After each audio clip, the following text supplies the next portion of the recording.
All right, thanks for tuning in to Steve-O's Music Madness Special. I am honored to have on the phone with me Trent Anderson calling in from Chicago, Illinois. How are we doing today, Trent? I'm doing good. How are you guys doing?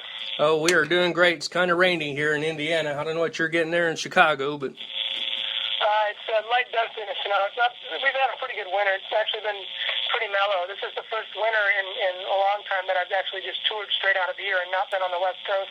I'm kind of bumming about that, but okay. We've had a mellow winter, and I'm happy for that. So anyway, that's me in a nutshell today. I went to the gym this morning to get my old bones working. Okay, we just heard Suck It Up by Bang Tango off their 2011, titled Pistol Whip in the Bible Belt, and then we just heard Fallen by Blackbone off of their 95 album titled Homegrown, in which you were involved in both of these albums. Is that correct? Yeah, Alex Crosby, actually, from Quiet Riot, helped us write that song, Suck It Up, and it's one of my favorite songs on that record. We put that together in the garage in Phoenix, Arizona, because we originally were going to do a record when I first joined the band in 2009. We were going to release in 2010, and then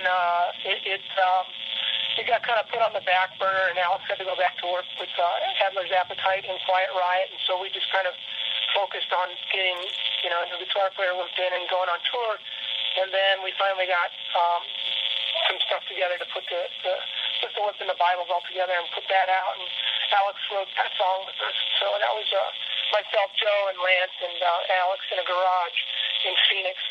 Oh, wow. Okay, yeah, he's a phenomenal guitar player and a phenomenal writer. I love Alex like a brother. He's a good guy. Now, speaking about Alex, so let's kind of get off the music subject. I know you were involved with, like, helping the animals and stuff. Didn't you actually get a dog from Alex? Well, Alex was fostering a dog for a friend of his named Spud. He's a three-pound Chihuahua, and he's disabled. And my wife and I were, I don't want to say we collect Chihuahuas because we don't. We have 3. But we also help in rescuing dogs. And my wife, Elizabeth, saw Spud on a post that Alex put out on Facebook. And so she asked me about him, and I contacted Al, and Al was like, well, he's really tiny and he can't walk that well, so, do you want to take this on? And, of course, we did. So now Spud's been with us for almost over 3 years now, and he's still kicking. He's still alive. We believe he was a dog that was a breeder, a backyard breeder, because, he's about 11 and he can't walk real well, and he looks like he's lived in a cage all his life. So, Oh, wow. poor guy, yeah, he gets spoiled. He's highly spoiled right now. He goes to the gym twice a week, and he does, swimming, and he does the water treadmill. So this little child is quite spoiled, and if he didn't have a good life when he was younger, he's got a good life now. So. That's awesome. That is awesome. Okay, I'm going to get back to the music part here. Let's start with Blackbone. How did you and Blackbone come together? In 91, I had been bopping around. I was down in Memphis for a couple months. I went to Indianapolis for a year and a half to play with a bunch of bands. I was playing in a dance band there.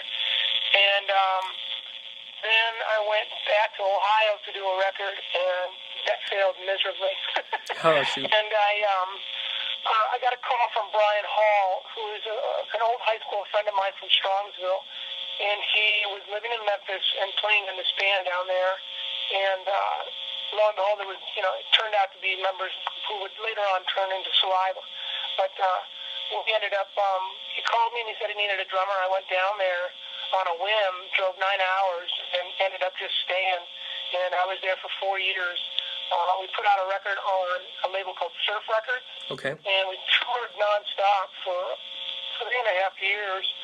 We did everywhere from Seattle down to San Diego, all the way over to Atlanta, and all the way up into Ohio, over and over and over and over and over. Oh, wow. Back in the day, there was bands like Stuck Mojo and Brother Kane and the Autumn Lords.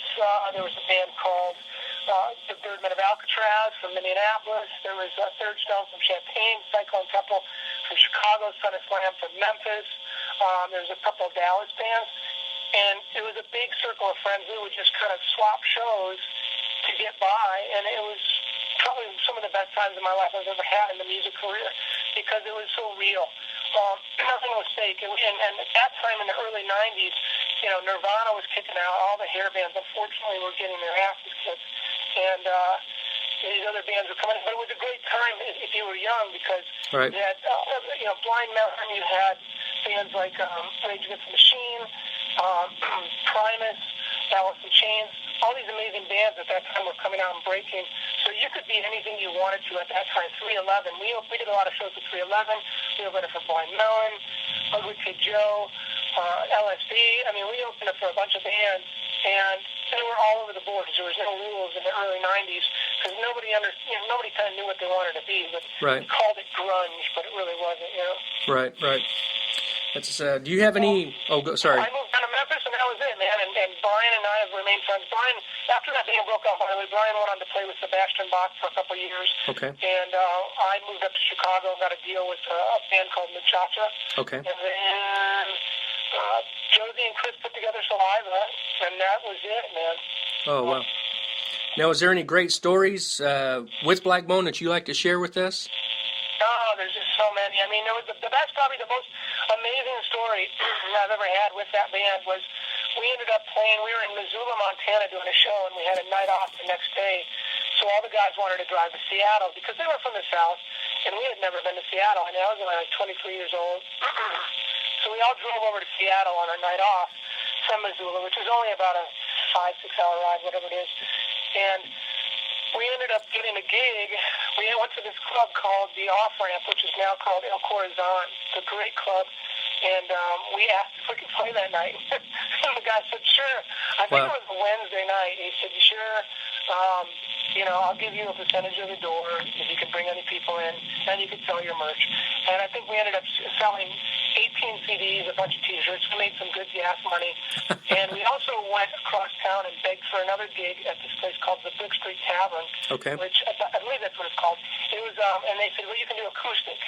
So we did our electric gig at this off-ramp, and then they went over, the guys went over, Josie and Chris and Rudy, the guitar player, went over, and Brian and I were packing up shit, and played this acoustic gig. Well, in walked Alice in Chains, Pantera, and Green Apple Quickstep, all to watch the show. They were all partying because Pantera played that night in Seattle.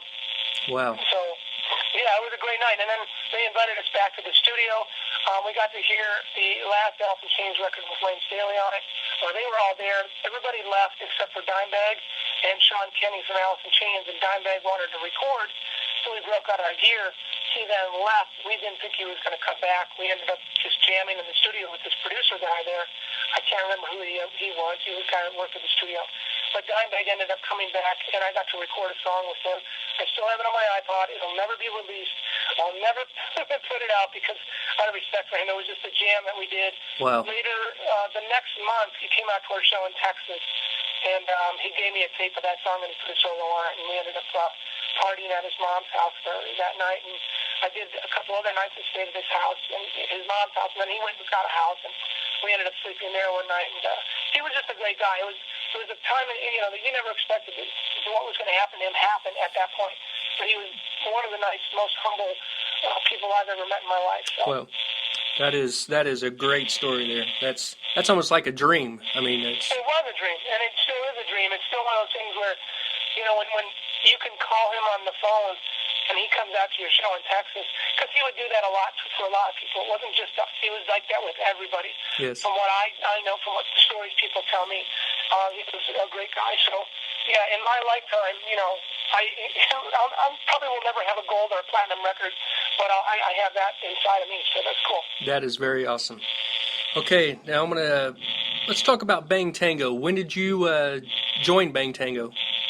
I joined Bang Tango in 2009. We toured. I was in a band called the Dogs Divine that was touring with Bang Tango, LA Guns, and Faster Pussycat in 2008.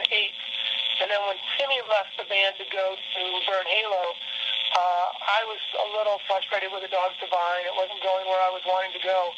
I still love those guys, but I ended up calling Lance and Joe up and hey, if you're looking for a drummer, I'll fly out there and let's jam and see how this works. They kind of reluctantly said okay, and I came out there and it just worked out. We were on the road 3 months later, so that was 2009. I think it's July of 2009, and then we started touring in November, and then the next year we did in 2010 we did 87 shows. Wow. So it was a fun time. I love those guys. Yeah. They're friends of mine still. So. What was it like working with Joe and Lance on recording the Pistol Whip and the Bible Belt album? Oh, it was great, man. Lance has got a drive. He's got a vision. He's really, really good in the studio. When he plays, he's really precise in the studio. Live, he likes to have fun and be soft, and God bless him for it. Yeah. But in the studio, man, he was dead on. His rhythms were on. He plays the way a producer wants him to play. He plays, each note has the same feel. He's not all over the place with his feel. And that's what sometimes when bass players go in the studio, they don't play every note precise. He's dead on with every note, and he was fun to be with. He had a lot of great ideas. He contributed a lot of the lyrics to that album, as well as the producers Daniel Salcedo and Kevin Rogers. They helped out a lot with lyrics. Joe was amazing to work with because he stayed sober. Yeah. Oh wow. Recordings. We had to. We all had an agreement. Hey, let's not drink while we do this because this is our time. It's such a fun time doing this, and he did. And then we would drink at night. Don't get me wrong. Joe and Lance like to have our beers. There's no lie, and nobody's out there going, well, we're angels. We're not. We have a few beers and we like to, but doing that recording, Joe was top notch, and I think he sang probably better than he has in a long time on any recordings. I mean, he sounds great on that record, and I think that's probably one of his best vocal records next to the first two. Yep. Well, I really enjoyed that album. I played that over and over, and actually, when they came around, I Just Missed You, I think is when they came around with their 80s tour with Enough Is Enough and Ted Poley. I had just quit the band right before that tour. So they had Timmy in the band at that time, and Timmy was doing double duty, and Timmy and Lance were doing double duty for Ted Poley, and I had just quit the band. It would have been fun to be on that bus with those guys and on that tour, but unfortunately, I just had to go and do my other things. Yeah. So, fortunately, but unfortunately, Exactly. Okay. And for the listeners, you need to check out Attack of Life, the Bang Tango movie. You can check it out for free on YouTube right now. It's a great documentary, and Trent, you're also in that. I had to pay a lot of money to be in it. No, I'm just kidding.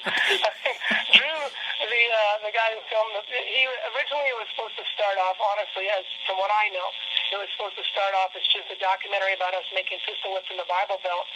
And then he got so into it, he started contacting old members. He started contacting Howard Benson, Ricky Rackman, a bunch of people. And this thing just kind of snowballed into this documentary about the history of the band. And it's great. I mean, listen, Mark Knight and Kyle and Paul Stevens and Tig are amazing musicians, and they made 3 great, amazing records. Bang Tango's first 3 records are awesome. Yes. And, I love Pistol Whip and Bible Belt. I'm glad to be part of the history of that band. It's never been the biggest band, and that's what that movie's about. It's more about a struggle to be real and be who it is. And let's not lie. Let's be honest. Right. Joe Lestay has carried that band. Whether somebody carried him into the venue to do it or not, he still carried that name. Yes. So that's good on Joe Lestay. And the history of that band, it's not as big as Guns N' Roses. It's not as big as some of these other bands. There's no why. But, again, Joe will never, he says it at the beginning of the movie. He says, I may not have the most money, but I guarantee you people know who I am. Yes, exactly. And, that's all it's if that's all you got left to go in your legacy, then Joe's done it, so. Yep, that's pretty good. Now, after Bang Tango, you also did some work with, you was a touring drummer for Tough, right? Yeah, I played, I want to say 40 shows with those guys. I know it was like 40 because I did 10 dates in England and Scotland with them. I did 10 dates on the East Coast tour when we did the M3 festival. I did, over the couple of years, I think I did 5 or 6 shows on the West Coast with those guys. I did 10 shows in the Midwest with them. Yep. I love them. In fact, I talk to Stevie all the time. I talk to Stevie probably once or twice a month. He'll send me a smart-ass text because he's probably the world's largest smart-ass. But he's a great guy. Yeah, he is. If anybody knows him, you can't take him seriously because he gets, people will get their feelings hurt around him, and he's totally joking.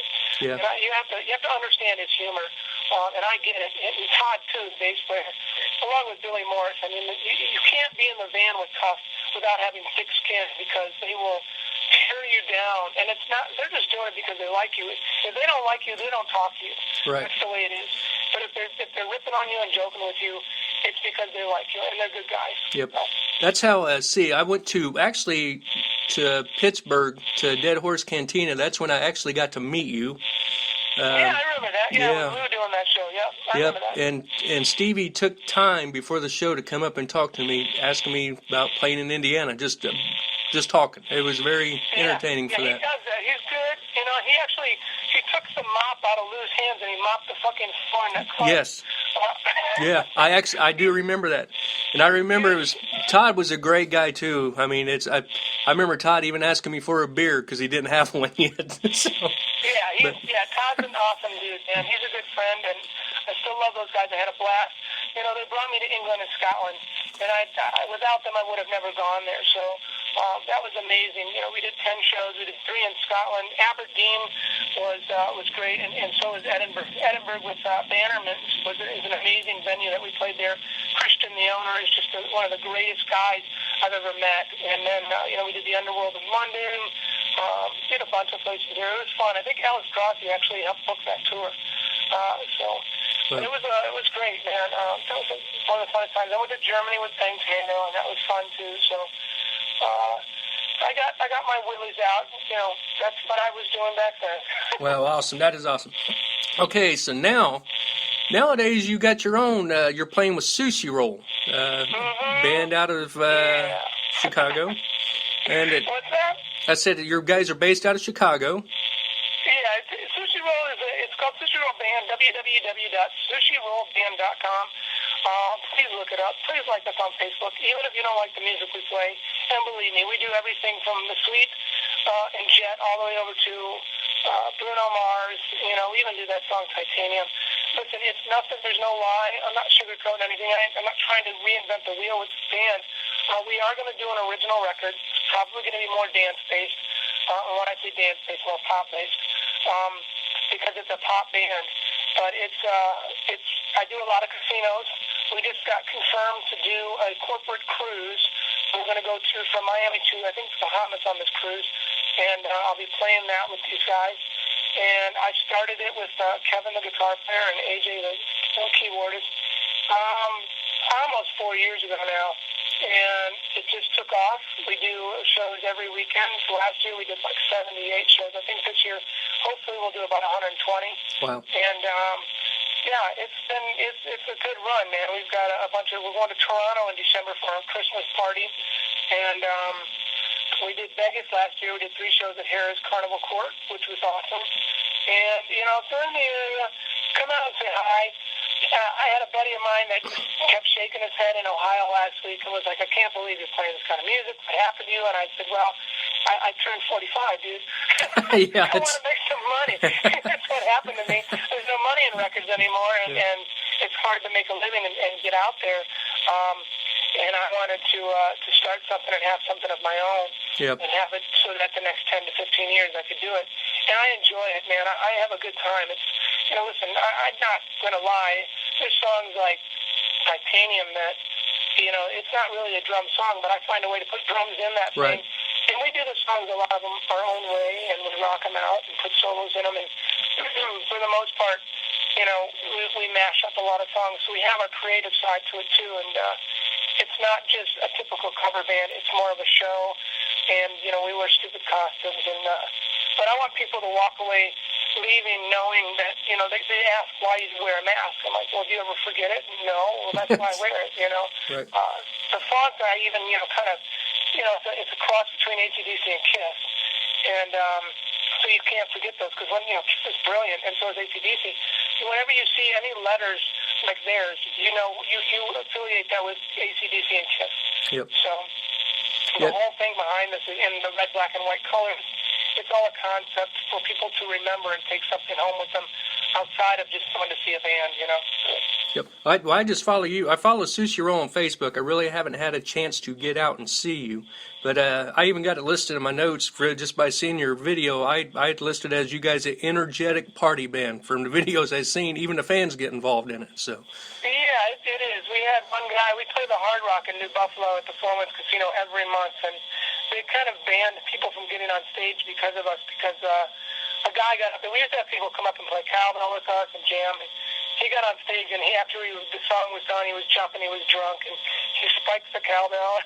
Oh, shoot. It was funny. It was my cowbell. I didn't give a shit if it broke or not, but it was funny because he was like, just having a good time, and that's what it's really about, is just kind of letting loose and not taking shit too seriously, because look at all the crap we got with this political race and all these people are so damn serious, and it's like, man, they're all fools.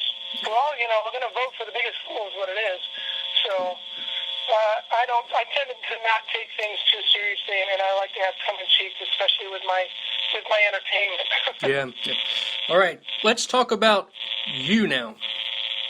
What got you into wanting to be a musician? Oh man, this could be. Should I lay down or should you lay down? Because this is like therapy. It's weird.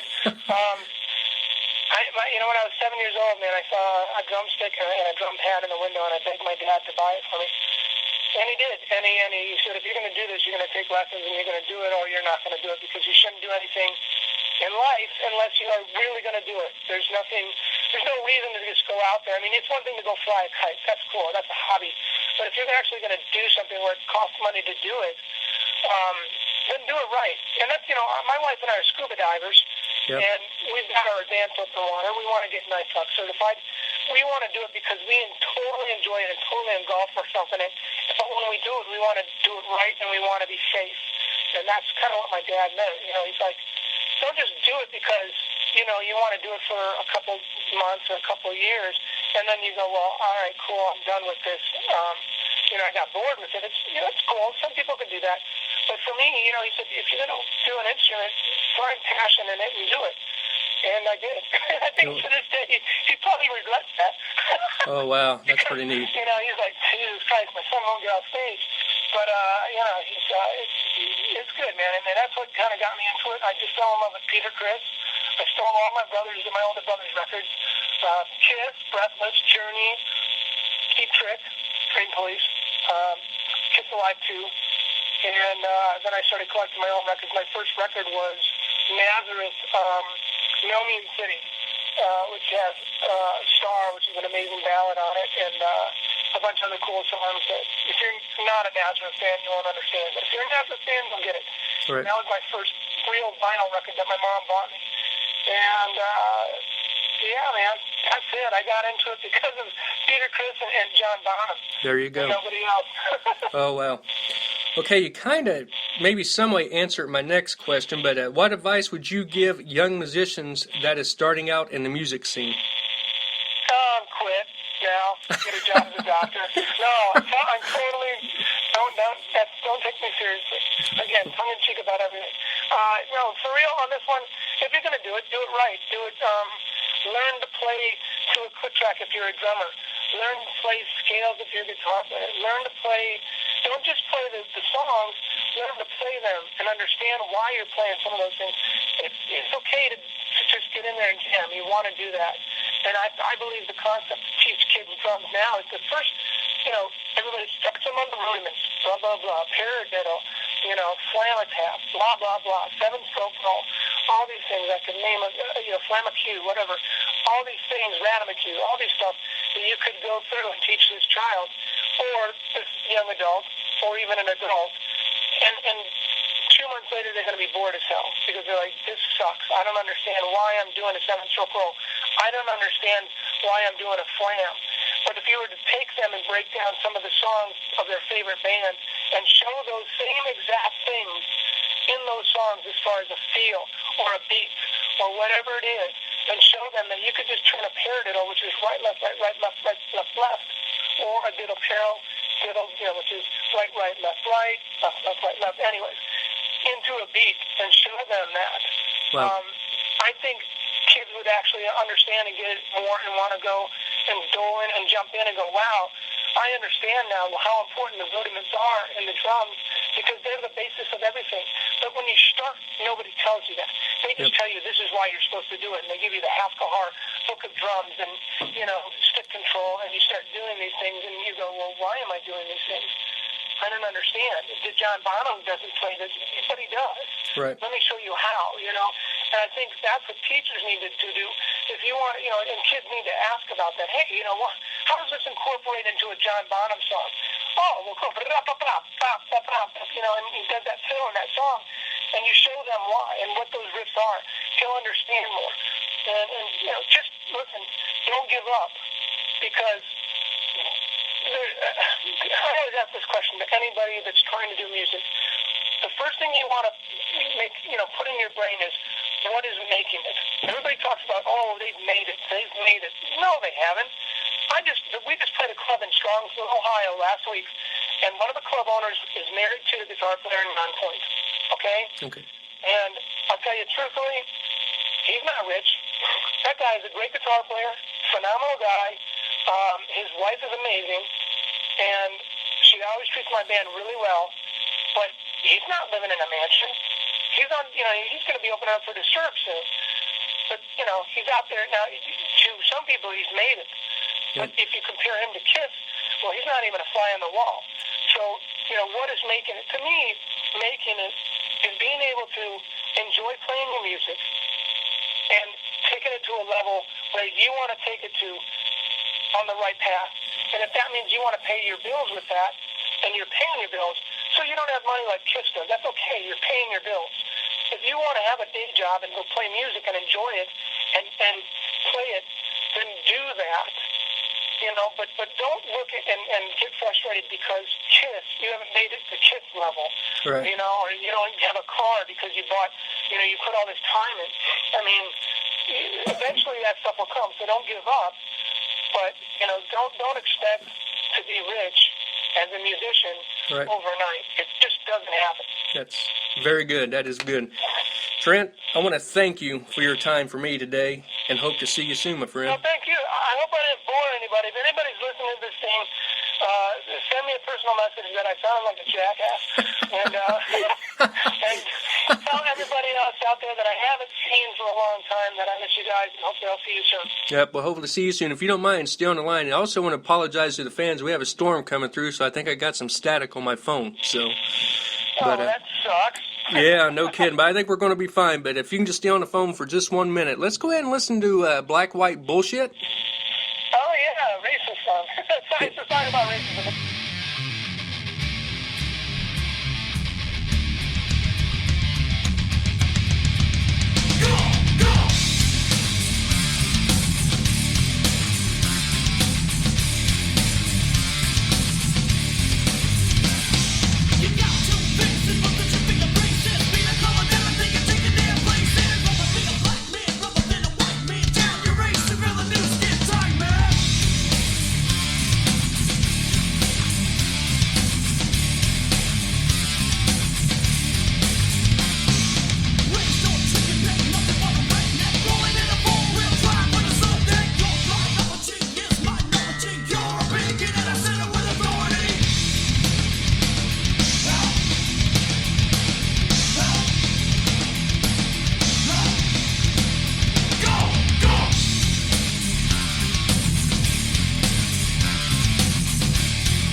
I want to thank you all for tuning in to this Steve-O's Music Madness special, and thank you, Trent Anderson, for taking the time out of your day.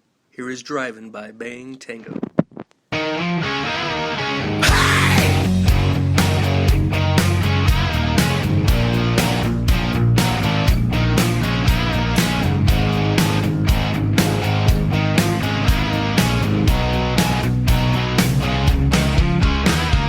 Cruising down the line with a friend of mine, the best one that I know. So many places, nowhere to go. It's just you and I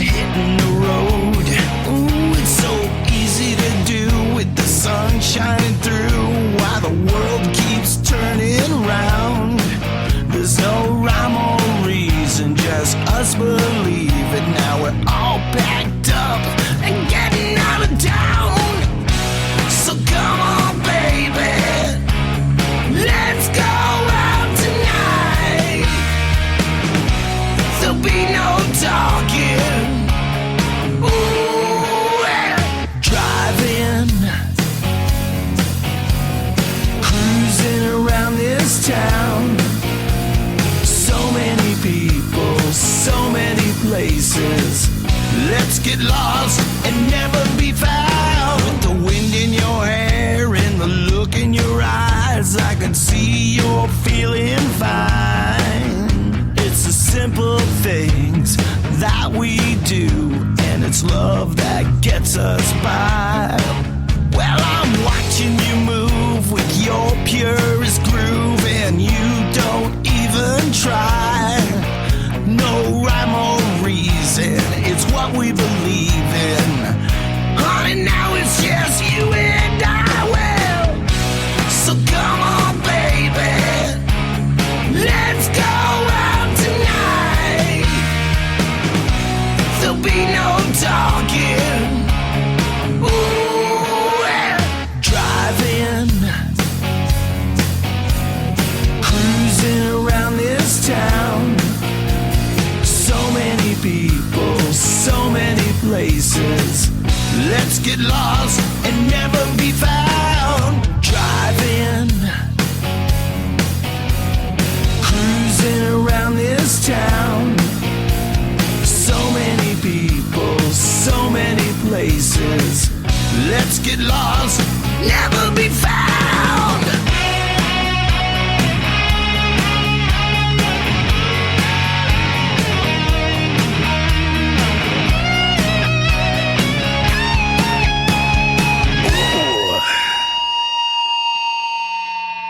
Driving, cruising around this town. So many people, so many places. Let's get lost, never found. Well, we're driving, cruising around this town. So many people, so many places. Let's get lost and never be found.